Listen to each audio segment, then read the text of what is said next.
हिंदी साहित्य के समकालीन कुछ रचनाकारों का नाम बताइए।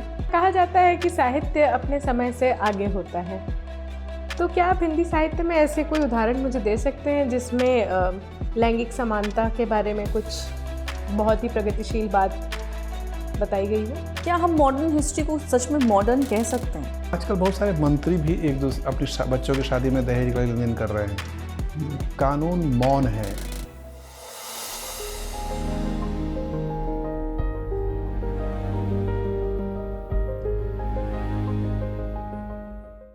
नहीं कम इन सर। कम इन।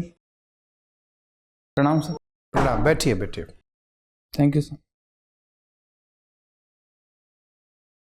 बिना अपना नाम या जिला या शहर का खुलासा किए अपना परिचय दीजिए। मतलब आपने क्या पढ़ाई की है, स्नातक किस विषय में किया है? जी सर। सर मैं Shaheed Bhagat Singh college university of Delhi से बीए प्रोग्राम ग्रेजुएशन किया हूँ। तत्पश्चात सर मैं अभी पीजी हिंदी साहित्य से कर रहा हूँ। और सर उसके मेरी रुचि के विषय फोक सॉन्ग सुनना और एग्रीकल्चर में मेरा इंटरेस्ट है। और वर्तमान में मैं सर सिविल सर्विसेज की तैयारी कर रहा हूँ। बीए में कौन कौन से विषय थे? सर बीए में हिस्ट्री, ज्योग्राफी, हिंदी साहित्य कुछ सब्जेक्ट और अन्य सब्जेक्ट थे सर। इतिहास, भूगोल पढ़ा है? जी सर। हिंदी साहित्य भी पढ़ लिया था? जी सर। तो अब हिंदी साहित्य पढ़ रहे हैं? जी सर पढ़ता हूँ। इग्नू से में कर रहे हैं? जी सर।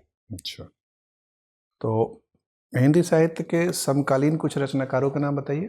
जी सर, सायक आलोक हैं जो कि सोशल मीडिया के माध्यम से फेमस हुए हैं। सायक आलोक हो गए, निर्मला मुखर्जी जी हैं एक, और मृणाल जी करके मृणाल हैं, ये तीन सर। मृदुला गर्ग हैं एक। जी। मृदुला गर्ग सोशल मीडिया से लोकप्रिय हुई? नहीं सर, मृदुला गर्ग मतलब वर्तमान में भी लिखती हैं। अच्छा, ठीक है। तो कौन सी वैचारिक धारा चल रही है अभी साहित्य में? सर साहित्य में वैचारिक धारा का संदर्भ की वर्तमान मुद्दों को उल्लेखित करना, कुछ अपने निजी जीवन। जैसे एक वैचारिक धारा छायावाद की थी जी, या जैसे एक पहले प्रगतिवाद थी, वैसे उस तरह कोई विचारधारा है जिसका नामकरण हुआ हो? सर आधुनिक काल में लगभग विविध विचारधाराओं के कवि एक साथ दिखाई पड़ते हैं। एक साथ चल रही है, स्पष्ट कर पाना थोड़ा कठिन है। ठीक है, अच्छी बात है। जी। तो क्या फ़ायदा है साहित्य पढ़ने से? क्यों साहित्य पढ़ते हैं? सर इसके 2-3 फायदे प्रमुख रूप से। पहला कि सर ये संवेदनशील बनाता है लोगों को। साहित्य चूँकि समाज का दर्पण है, तो इससे समाज के बारे में उसकी जागरूकताओं को जो खुले रूप से नहीं कहा जा सकता है बदलाव के लिए, वो साहित्य के माध्यम से प्रस्तुत होता है। तीसरा सर, इससे कल्चर के बारे में जान के एक अच्छा डेवलपमेंट और वहाँ की संस्कृति को समझा जा सकता है। अच्छा जी। तो ये सब काम तो इतिहास पढ़ के भी कर सकते हैं? सर बिल्कुल इतिहास पढ़ के किया जा सकता है, लेकिन जो संवेदना का प्रमुख पहलू है, साहित्य ज़्यादा गहराई से जोड़ता है सर इसे। अच्छा, तो कई बार ज़्यादा संवेदनशीलता भी प्रशासन में नुकसान पहुंचाती है। क्या क्या अति संवेदनशीलता के नुकसान है? सर अति संवेदनशील होने से ये भावनात्मक रूप से व्यक्ति निर्णय ले सकता है कई बार, जो कि तार्किक रूप से सही ना हो लेकिन व्यवहारिक रूप से सही साबित हो सकता है। तार्किक रूप से सही ना हो और व्यवहारिक रूप से सही हो? जैसे कि एक अगर किसी फैसले में भावना का अतिरेक हो जी और विवेक की कमी हो तो क्या वो फैसला सही हो सकता है? सर, कई बार निजी जीवन में ऐसा फैसला सही होता है। अच्छा, जैसे एक आध उदाहरण बताइए। जैसे कि माता पिता का सम्मान का प्रश्न हुआ और कोई रूढ़ी प्रथा के लिए वो गहराई से नहीं चाहते, लेकिन सामाजिक दबाव में कई बार उनको समाज के स्तर पे करना पड़ता है, सामाजिक सम्मान या प्रतिष्ठा या व्यवहार के संदर्भ में। उस संदर्भ में बेटे को उस संदर्भ में समझना चाहिए कि माता पिता शायद किसी मजबूरी में ऐसा कर पा रहे हैं, लेकिन अंदर दिल से या हृदय से अच्छे हैं, ऐसा नहीं सोचते। तो उस संदर्भ में इस संदर्भों को समझो। तो इसको आप अति संवेदनशीलता का एक उदाहरण मानेंगे? भावनात्मकता का सर? भावनात्मकता का जी। तो अब माता पिता कई बार कहते हैं कि नहीं भाई, पुरानी परंपरा है, दहेज लेना पड़ेगा, नहीं तो बहुत सारे लोग रुष्ट हो जाते हैं। कई बार लड़की वाले भी रुष्ट हो जाते हैं। जी। लेंगे कि नहीं लेंगे? सर दहेज नहीं लेना है। फिर माता का दिल तोड़ेंगे? सर व्यवहारिक रूप से मैं समझाने का प्रयास करूंगा। नहीं समझेंगे वो? क्योंकि उन्होंने जो मुझे शिक्षा दी है, मूल्यों की शिक्षा दी है, उनमें दहेज को उनके तरफ से भी मनाही है। वो उस मूल्य को स्वीकार नहीं मानते हैं। और दूसरी बात सर कि मैं पढ़ाई लिखाई कर रहा हूँ, तो मैं कुछ चीज़ों को अपने घर पे भी शेयर करता हूँ। आजकल बहुत सारे मंत्री भी एक दूसरे अपनी बच्चों की शादी में दहेज का लेन देन कर रहे हैं। जी। कानून मौन है। जी सर। और हम कहते हैं कि विधि का शासन है। जी सर। आपको लगता है विधि का शासन हो पा रहा है? सर विधि का शासन है, कुछ चुनौतियां ऐसी हैं जो व्यवहारिक चुनौतियां हैं प्रशासन की, और कुछ राजनीतिक। वो ठीक है, आप क्या करेंगे? आप डीएसपी हैं जी आपके ही इलाके में आपके रिश्तेदार ने लड़की की शादी तय की है, दहेज तय हो गया है, एक किस्त जा चुकी है, ये खबर आपको विश्वसनीय स्रोतों से मिल गई। जी सर। आप सर मैं इसे रोकने का प्रयास करूंगा कि दहेज नहीं लेना चाहिए, क्योंकि ये अरे! गलत प्रथा है अपने तरफ से सर। कैसे करेंगे? उनको मनाएंगे, नहीं माने तो? सर व्यवहारिक रूप से वार्ता करूंगा दोनों पक्षों से। नहीं माने नहीं मानेंगे तो सर ये देखना होगा कि शोषण के रूप में है या फ्रेंडली है। फिर भी मैं इसके खिलाफ जो कंपोनेंट अथॉरिटी है उसमें शिकायत गुप्तचर रूप से करवाने का अरे प्रयास। आप ही डीएसपी है भाई साहब। सर अगर शिकायत आती है किसी प्रकार की तो मैं उस कोई पर शिकायत नहीं आती है। सर मैं फिर भी कन्वे करने का प्रयास करूंगा, चूंकि निजी संबंधों का मामला है तो चलिए, मैं ठीक। कन्वे करने का प्रयास करूंगा। ठीक। आपकी हॉबीज Thank you. क्या क्या है? मैं मेरी हॉबी फोक सॉन्ग्स को सुनना है और कुछ साहित्यिक कविताओं सुनना पढ़ना। किस तरह के फोक सॉन्ग्स को पसंद करते हैं आप, किस क्षेत्र के? जी मैम इसमें भोजपुरी छत्तीसगढ़ी फोक सॉन्ग्स को सुनता हूँ। अच्छा, भोजपुरी सॉन्ग्स क्या आपको नहीं लगता कि अपना चार्म लूज करती जा रही हैं, बहुत ही वल्गर सी होती चली जा रही हैं? एक वक्त था जब सोहर गाते थे शादियों में बच्चे के होने पे, और बहुत सुंदर और बहुत अच्छी लगती थी सुनने में। बट अब भोजपुरी सॉन्ग जब हम सुनते हैं तो बस वही जो वल्गर सॉन्ग्स हैं वो हमारे दिमाग में आते हैं। तो ये क्या हुआ है? जी मैम। इस बारे में आप क्या कहना चाहेंगे? जी मैम सोशल मीडिया का दौर जब से आया है और विशेषतः यूट्यूब, तो इस पे क्या हुआ है कि कम समय में अधिक सफलता पाने की चाह में कुछ ऐसे सिंगर उभरे हैं जो कि ऐसे सॉन्ग्स को गा के अपने युवा आबादी या अपने दर्शकों ज़्यादा दर्शक तक पहुंचने की चाह में ऐसा करते हैं, लेकिन ये गलत है। इस संदर्भ में सेल्फ रेगुलेशन का प्रयास होना चाहिए। किसी भोजपुरी एक्टर को पसंद करते हैं आप? जी मैम। किसको? मैम वर्तमान में अगर देखा जाए तो खेसारी जी हैं और रवि किशन जी हैं। ओके, ठीक है।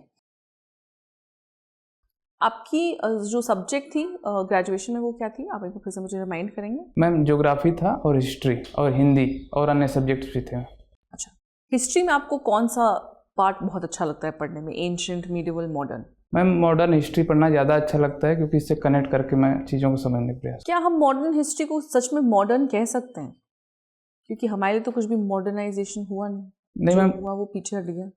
नहीं कहा जा सकता है, क्योंकि कैसे? जैसे आज़ादी की लड़ाई का जो संघर्ष है उसने हमें नए जीवन मूल्यों की तलाश करने की स्वतंत्रता दी, सीखने की आज़ादी दी। हमने अपने हुकूमत वाले जो शासक थे उनसे भी बहुत सारी अच्छी चीज़ें सीखी, जिसके रूप में आज हम अपने अनुसार उसे ढालकर एक अच्छी संसदीय व्यवस्था, लोकतंत्र, एक तो हम आज के काल को मॉडर्न कह सकते हैं ना? उस टाइम पे मॉडर्न क्या था? हमारी इंडस्ट्री खत्म हो गई थी, हमारे बिजनेसेस खत्म हो गए थे, जी हम स्लेव मेंटालिटी में चले गए थे, जी इंडेंचर्ड लेबर हो रहा था, तो हम उसको कैसे मॉडर्न कह सकते हैं? मैम मॉडर्न इस संदर्भ में कहा जा सकता है कि जैसे गुलामी की मानसिकता से आज़ादी की जो संघर्ष है वो एक सोच ही मॉडर्न सोच है कि हम उपनिवेशवाद को नहीं सहेंगे, हम अपने अधिकारों की लड़ाई लड़ेंगे, हम स्वतंत्र अभिव्यक्ति की मर्यादा को पालन करेंगे। ठीक है। जी। अब हम सब जानते हैं कि हमारा जो पूरा नेशनल मूवमेंट है वो फ्रेंच रेवोल्यूशन से बहुत इंस्पायर्ड है, ठीक है? जी बट फ्रेंच रेवोल्यूशन में भी औरतों को जो वोटिंग राइट है वो बहुत बाद में मिला था। जी हमने उससे बहुत पहले ही औरतों को वोटिंग राइट दे दी थी यूनिवर्सल अडल्ट फ्रेंचाइज के थ्रू, जी ठीक है? इस बारे में आप क्या कहना चाहेंगे? यूरोप तो बहुत ही मॉडर्न देश है। जी मैम कोई भी व्यवस्था बनती है, चूँकि जो सिस्टम बना है पहले का इतिहास भी ये दर्शाता है कि पैट्रियार्कल सोसाइटी डोमिनेंस में थी तो महिलाओं के अधिकार सीमित थे। आधार बनने में समय लगता है, क्योंकि जो फ्रांसीसी क्रांति के बाद जो स्थितियां उभरी, महिलाओं के हक बढ़े, शिक्षा बढ़ी, स्वास्थ्य की सुविधाएं बढ़ी, तो उन्हें अधिकार मिले। क्योंकि भारत इन सभी चीज़ों से परिचित होकर अपना संविधान बनाया और आज़ादी की लड़ाई में सबकी सहभागिता देखी गई, तो इन संदर्भों में हम चूँकि परिपक्वता की स्थिति को पा रहे थे और सभी संविधानों से अच्छी चीज़ें ग्रहण कर रहे थे, तो इस संदर्भ में ये वोटिंग राइट जल्दी मिली। ठीक है। हमारी कितने देशों के साथ वाटर ट्रीटी है? Ma'am water treaty I think कि एक तो भारत पाकिस्तान का है सिंधु ट्रीटी, एक बांग्लादेश के सिंधु ट्रीटी? सिंधु में, और दूसरा है कि बांग्लादेश के साथ है गंगा नदी वाटर ट्रीटी में। ठीक है। और मैम अभी यही दो रिकॉल कर पा रहा हूँ। ठीक है। तो जो गंगा वाटर ट्रीटी है उसको लेकर के कुछ डिस्कशंस चालू हैं, क्या डिस्कशंस शुरू हैं, आप बता सकते हैं मुझे? जी मैम, इसमें मैम ये है कि बांग्लादेश द्वारा चूँकि उसका वाटर फ्लो गर्मियों में या उसी समय कम हो जाता है, तो कम पानी बांग्लादेश की तरफ पहुंच पाता है, तो वहाँ के एग्रीकल्चर या इकोनॉमिक एक्टिविटीज़ बाधित होते हैं। तो बांग्लादेश ये कंसर्न बार बार रेज करता है कि भारत कम पानी भेज रहा है, तो इस संदर्भ में भी बात। आखिरी सवाल मेरा, जी ऑर्बिट स्पाइंग कैपेबिलिटी क्या होती है? मैम, जानकारी नहीं है इसके बारे ठीक है, थैंक यू। में। Thank you ma'am. नमस्कार। नमस्ते। ऐसा कहा जाता है कि साहित्य अपने समय से आगे होता है, जी तो क्या आप हिंदी साहित्य में ऐसे कोई उदाहरण मुझे दे सकते हैं जिसमें लैंगिक समानता के बारे में कुछ बहुत ही प्रगतिशील बात बताई गई हो? मैम, जैसे ऐसा कहा जा सकता है कि मित्रु मरजानी एक रचना है कृष्णा सोपती जी की, उसमें उन्होंने महिला हक की, महिला सशक्तिकरण बातों को रखा था, जो कि आज भी यही सच्चाई है कि महिला सशक्तिकरण की आवश्यकता है। ऐसे ही तुलसीदास जी के समय भी ये रचना कहा गया कि कत विधि श्री नारी जगमाही पराधीन सपने सुखनाए, तो उस समय विडंबना को दिखाया गया और ये भाव प्रदर्शित किया गया कि उनको बिना सम्मान के इस समाज की अच्छी कल्पना नहीं की जा सकती। क्या साहित्य ऐसी किसी मॉडर्न वुमेन का जिक्र करता है जो कि सशक्तिकरण के लालच में नहीं हो, वो अपनी ज़िंदगी जी रही हो मगर एक ऐसे पुरुष की तरह जी रही हो या समाज में उतनी ही बराबरी से जी रही हो जैसे कि बाकी सदस्य जी रहे हैं? साहित्य में ऐसी कोई रचना? मैम, मुझे इसमें कामायनी की दो पात्र हैं, एक तो श्रद्धा है, एक ईड़ा। ईड़ा जो है तार्किक संदर्भों में इसका जिक्र मैं समझ पाता हूँ इसमें। चलिए, अच्छी बात है। जाति व्यवस्था पर कोई व्यंग? जाति व्यवस्था पे जो हिंदी साहित्य में आपने देखा हो? जी मैम, भक्ति काल के संत काव्यधारा के कवि हैं कबीरदास जी, उन्होंने इस पर व्यंग किया है कि जाति पाति पूछे नहीं कोई, हरि को वजह सो हरि का हुई। ये कोई व्यंग है? यस मैम, इसमें गूढ़ व्यंग यही है कि जाति पात से कोई मतलब नहीं है, आप अगर सच्चाई को, उसके काबिलियत को महत्व देंगे तभी आप आगे बढ़ पाएंगे। आप फोक आर्ट सुनने में रुचि रखते हैं? जी मैम। स्वयं भी गायन करते हैं? मैम, थोड़ा बहुत गुनगुनाता हूँ। चलिए, ठीक है। तो एआई का आगमन हो चुका है, तो फोक आर्ट आपको लगता है कि एआई के रहते हुए भी सरवाइव कर पाएगा? क्योंकि फोक का अर्थ है लोक, लोक का अर्थ है हम लोग जी। ऐसे में आर्टिफिशियल इंटेलिजेंस अगर इसको रिप्लेस कर देगा तो क्या फोक आर्ट एग्जिस्ट कर पाएगा? मैम, मानव को पूर्णतः कोई भी तकनीक मतलब बाहर नहीं कर सकती है, क्योंकि फोक आर्ट का संदर्भ ही है कि लोगों द्वारा गाया गया हो। एआई उसकी अच्छी नकल कर सकता है, उसका स्थान शायद न ले पाए। आज भी बहुत सारे फोक आर्टिस्ट कहीं ना कहीं रोटी के ही लाले पड़ रहे हैं उनके घर में जी, और कहीं ना कहीं उसकी कीमत घटती जा रही है। ऐसे में एआई अगर और भी सस्ते में वो चीज़ें ही दे दे तो कोई फोक आर्टिस्ट को क्यों ही बुलाएगा? मैम, एक कंसर्न एआई के उभरने से कंसर्न उभरा है, लेकिन जैसे विभिन्न सरकारों की जो संरक्षणकारी नीतियां हैं, जैसे कि अभी हाल ही में उत्तर प्रदेश सरकार ने भोजपुरी के संदर्भ में ये कहा है कि हमारे जितने भी कल्चरल फेस्ट के या ऐसे कार्यक्रम होंगे उनमें फोक म्यूजिक ही प्रस्तुत की जाएंगी, न कि अन्य सिंगरों के भद्दे गाने। तो ऐसी कुछ नीतियाँ जो होंगी संरक्षण की, और दूसरी की लाइव प्रस्तुति के माध्यम से यदि उनको बढ़ावा दिया जाए तो ये जीवित रह सकते हैं। चलिए, ठीक है। न्यू स्टार्ट ट्रीटी के बारे में कुछ जानते हैं? मैम, पूर्णतः आश्वस्त नहीं हूँ इसमें। चलिए, ठीक है। अब एक एनालिटिकल प्रश्न है मेरा आपसे जी। जापान की ग्रोथ लगभग 1.5% बताई गई है, यूरोप भी लगभग 1.5% में ही जूझ रहा होगा आने वाले वर्ष में जी। तो ये एक स्लगिश ग्रोथ बताई गई है। वहीं भारत को बताया गया है कि बहुत ही उच्च स्तर से तेजी से बढ़ेगा। मुझे बताइए, ये स्लगिश ग्रोथ का क्या कारण है? मैम, कोई भी अर्थव्यवस्था जब ग्रोथ कर जाती है और जीडीपी का आधार बड़ा हो जाता है तो उसका ग्रोथ रेट तुलनात्मक घटता है। इसका एक प्रमुख कारण जापान में कम होने का है कि वहाँ पे पॉपुलेशन जो है, यंग पॉपुलेशन कम होती जा रही है, तो कार्यशील आबादी की वो स्थितियाँ नहीं होंगी। दूसरा कि उसके जो प्रोडक्ट उत्पाद करते हैं उसकी तुलना में अन्य देश उन चीज़ों पे आगे बढ़ रहे हैं, तो उससे प्रतिस्पर्धा का। ठीक है, आपका इंटरव्यू हो गया, आप जा सकते हैं। धन्यवाद सर। धन्यवाद मैम। धन्यवाद। नहीं कमिंग सर? जी सर। बैठ। धन्यवाद। क्या मूल्यांकन है, कैसा रहा? सर औसत मुझे लग रहा है। अच्छा, औसत होने के क्या तर्क हैं, कहाँ कहाँ कमज़ोर पड़ गया? सर एक आध जगह मुझे लगा कि व्यवस्थित पॉइंट्स नहीं तुरंत आ पाए, जैसे? जैसे कि लास्ट क्वेश्चन में मुझे फील हुआ इसे। अच्छा, और बीच में सर मतलब मुझे लगता है कि एंट्री वगैरह में थोड़ी सी दिक्कत है कि थोड़ा सा फेस पे मैं कंट्रोल नहीं कर पा रहा हूँ, जैसी चीज़ें। हाँ, तो थोड़ा सहज होकर जाइएगा। देखिए, आप एक अच्छे विद्यार्थी हैं, विश्लेषण क्षमता, जानकारी का स्तर अच्छा है, दृढ़ता भी, वैचारिक दृढ़ता जो होनी चाहिए निर्णय की, वो सब भी अच्छी बात है, वेल ड्रेस्ड हैं। जब आप आए थे तो कोट का बटन ऐसे ही खुला हुआ था, लेकिन बीच में बात पता नहीं आपने बंद कर लिया। नहीं सर, वो हाथ मूवमेंट से थोड़ा सा हुआ भाई सर। ओके, हो गया होगा, ठीक है। तो ड्रेसअप अच्छे हैं, सौम्य है, व्यक्तित्व आपका सौम्य है, विनम्र भी है, अपनी भाषा शैली में स्पष्टता है।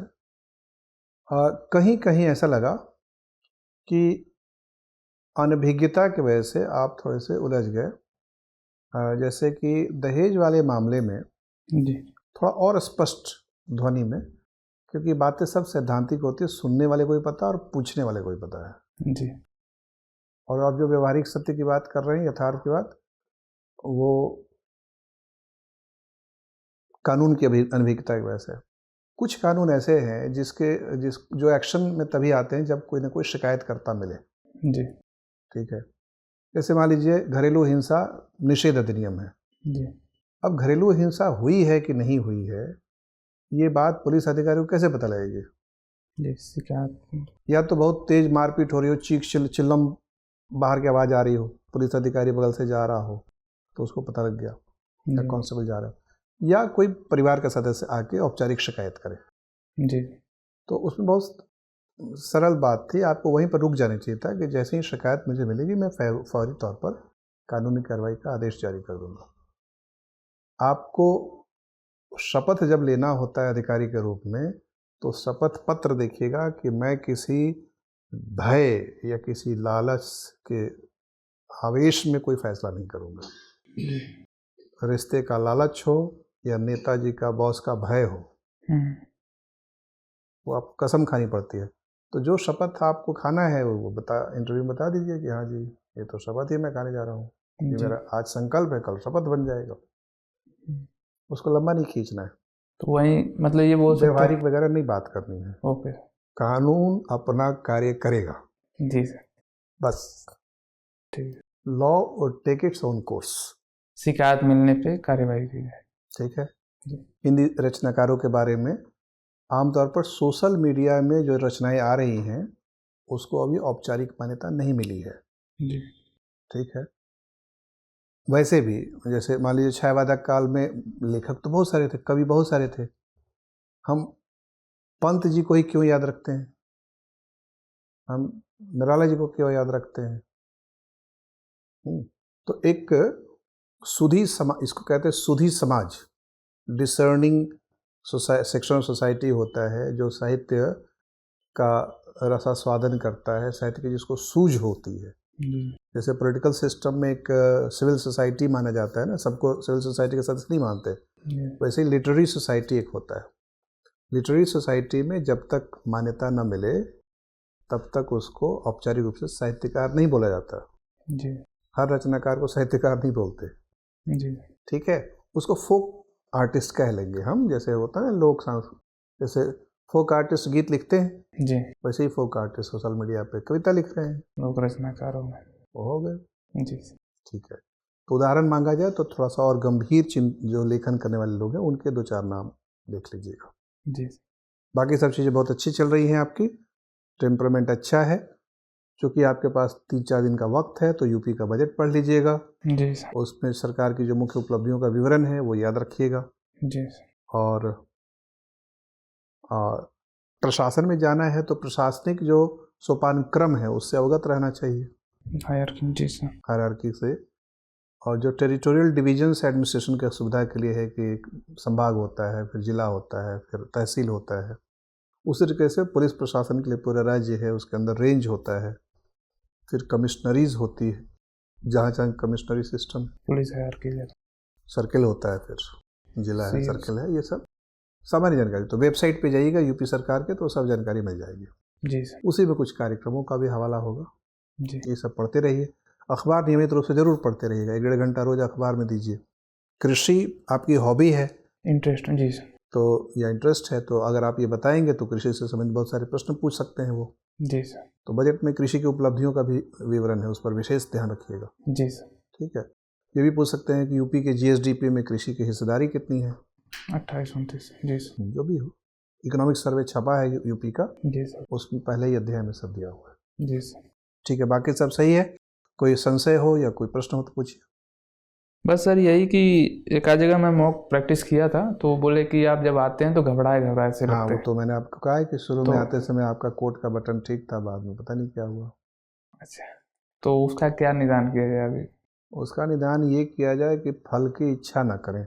जी वो साइकोलॉजी है कि फल की इच्छा रखेंगे जी तो मन में एंजाइटी बढ़ेगा। कर्म पर ध्यान दें। जी सर। जी रिजल्ट के बारे में सोचेंगे तो टेंशन तो होगा ही। मत सोचिए रिजल्ट के बारे में। ये सोचिए कि पीटी नामक युद्ध में मैं लाखों योद्धाओं को परास्त करके यहाँ पहुँचा। मेंस नामक युद्ध में मैंने हजारों अन्य जी बड़े योद्धाओं को हराया। अब सब योद्धा ही जा रहे हैं समारोह में। अब जो सही योद्धा होगा उसका राज तिलक हो जाएगा। तो सर सही के कैटेगरी के लिए क्या क्या किया जाए? तो बता तो दिया। अगर ये चेंज करना जरूरी है तो इसको भी किया जाएगा सर? हाँ, ये सब करिए। अच्छा नहीं, वही मैं पढ़ते लिखते रहिए। जी पढ़िए और कुछ थोड़ा सा नियतिवादी होना चाहिए कि जो भगवान ने तय किया वो हो जाएगा। जी सर। भगवान ने पीटी करा दिया, मेंस करा दिया तो इंटरव्यू क्यों रोकेंगे? बिल्कुल सर। नियति उनकी ठीक दिख रही है तो आशावादी बने रहिए। निगेटिव सोचिएगा तो टेंशन होता है। जैसे सर मैं आज के अपना जो मॉक ऐसे प्रैक्टिस किया अभी, तो उसको किस कैटेगरी में समझूं? गुड, एवरेज और कम? Good good good. गुड। मतलब वहाँ पे एवरेज जो गुड का 60-65 के आसपास मिलता है, ऐसा कुछ सोच सकते हैं ना? मतलब हाँ, उतना तो आपको मिल जाएगा। मैं तो आपको रास्ता बता रहा हूँ कि 80 तक कैसे पहुँचेंगे, 80-85 तक। जी ये सब कर लीजिएगा। पढ़िएगा तो अपने आप कॉन्फिडेंस भी बढ़ेगा ना। जी अभी मन में चोर रहता है कि पता नहीं ये पूछ लिया तो ये पता नहीं है क्या करूँगा, ये उधर से पूछ लिया तो क्या करूँगा। थोड़ा बहुत ऐसे ब्लंडर वाली कोई चीज़ नहीं है अभी? नहीं, ब्लंडर कहीं नहीं किया आपने। खाली दहेज वाले पे समय थोड़ा ज़्यादा खींच दिया। उसमें कम समय में आप संक्षिप्त उत्तर दे के आगे निकल सकते थे। तो ये 2 लाइन में बोलता है सर कि अगर लिखित शिकायत कोई भी आती है तो उस पर कानून के जो साथ कानूनी प्रावधान है उसको लागू करूँगा। ठीक है सर। चलिए, all the best. Thank you sir. Thank you ma'am. अब एग्जाम की तैयारी को और बेहतर करने के लिए हमारे चैनल को लाइक, शेयर और सब्सक्राइब करना ना भूलें।